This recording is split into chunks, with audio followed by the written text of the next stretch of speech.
هیواد یو بل زړور اتل مو هم له لاسه ورکړ. آصف توخي څوک و چیرته شهید کړل شو؟ جنرال رازق سره یې څه اړیکه وه؟ تادین خان حمدالله محبي په اړه څه ویلي دي په دې ویډیو کې را سره وګورئ او چینل سبسکرایب کړئ.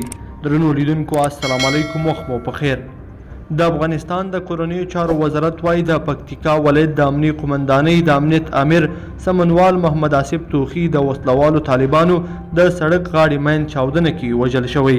د کورنیو چارو وزارت ویان طارق آریان نن شپه د وږي په 90مه تاریخ ویلي چې د نوموړي پر موټر د سړک غاړې مین چاودنه په ځایي وخت سهار په 9:50 دقیقو د یحیی خیل ولسوالۍ ته پر لاره شوې ده.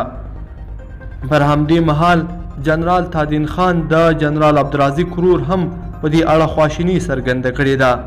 تادین خان پر خپله فیسبوک پاڼه لیکلي په ډېرې خواشینۍ سره مې خبر ترلاسه کړ چې د هیواد د ساتنې د سنګر یو ویاړلی سپاهي او د ملي اتل شهید جنرال عبدالرازق خان د لارې مل ځوان سمنوال آصف توخي د شهادت جام نوش کړ.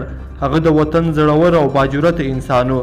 تاریخ به دا ویاړلی ساتونکی هیڅکله هیر نه کړي. د دې ترڅنګ حمدالله محب هم په دې اړه خپله خواشیني څرګنده کړې ده. حمدالله محب پر فیسبوک پاڼه لیکلي شهید آصف توخي د دې خاورې اصیل بچی او د افغان ملي پولیسو له ډېرو زړورو مسلکي او غښتلو منصوبینو څخه و.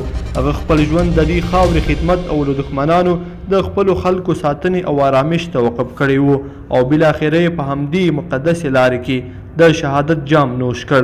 د نوموړي خدمات، قهرماني، شجاعت او د دښمن خلاف په مخامخ جنگ کې میړانه به تر ډېره بېمثاله او تشه به یې محسوسه وي.